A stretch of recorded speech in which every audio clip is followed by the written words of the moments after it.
During the last few lectures, I've discussed a two-variable regression analysis, so we focused only on two-variable regression model, and starting from today, we will make our lives a bit more complicated, so we will analyze multiple regression analysis, so the models where there are more than one independent variable.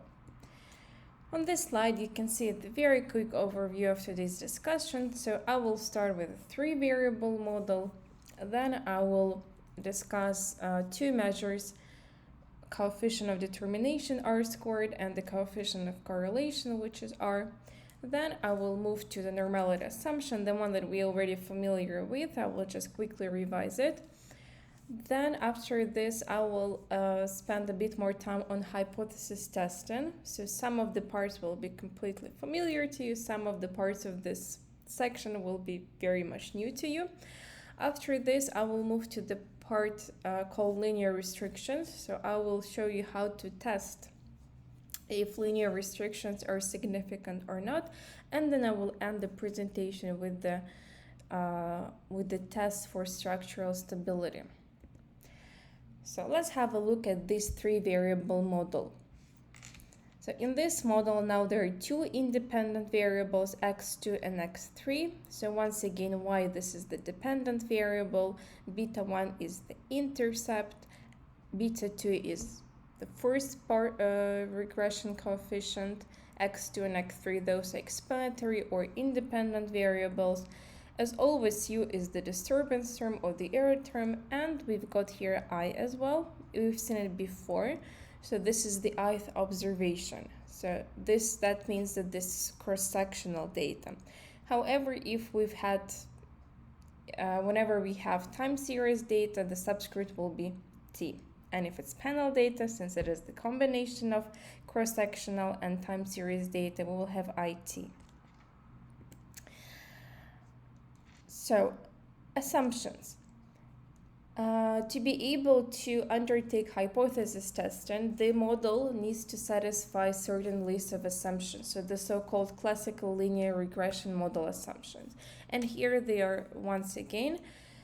So the first few assumptions are exactly the same as the one that we've had for the two-variable regression model. So the model needs to be linear in the parameters, x values independent of the error term, so zero covariance between x2u, x3u, zero mean value of error term, so when we sum all the residuals and calculate the mean value, the mean should be equal to 0.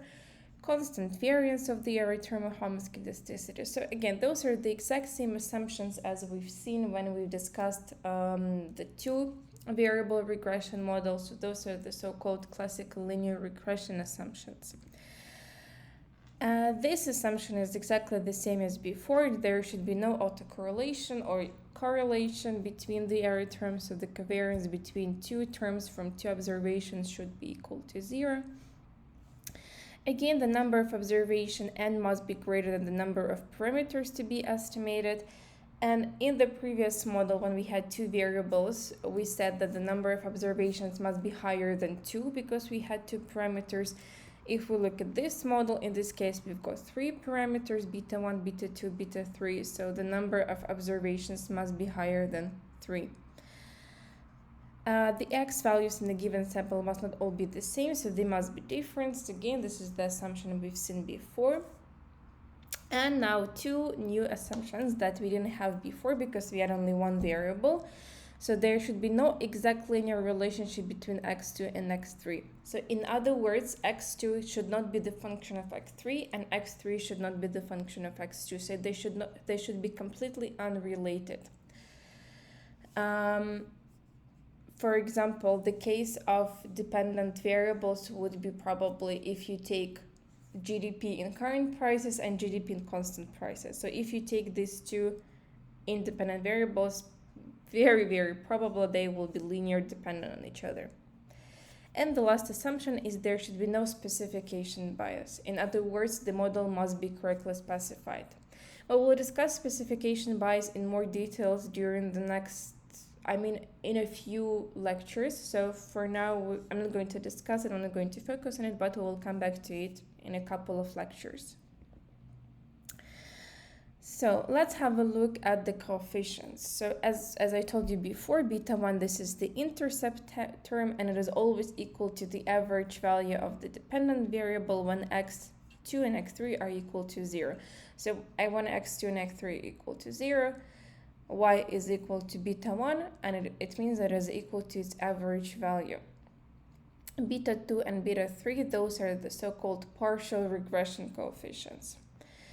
And most importantly, we need to know how to interpret those coefficients. So for example, hold an x3 constant. So when x3 is constant, when x2 increases by 1 unit, y will increase by beta 2 units.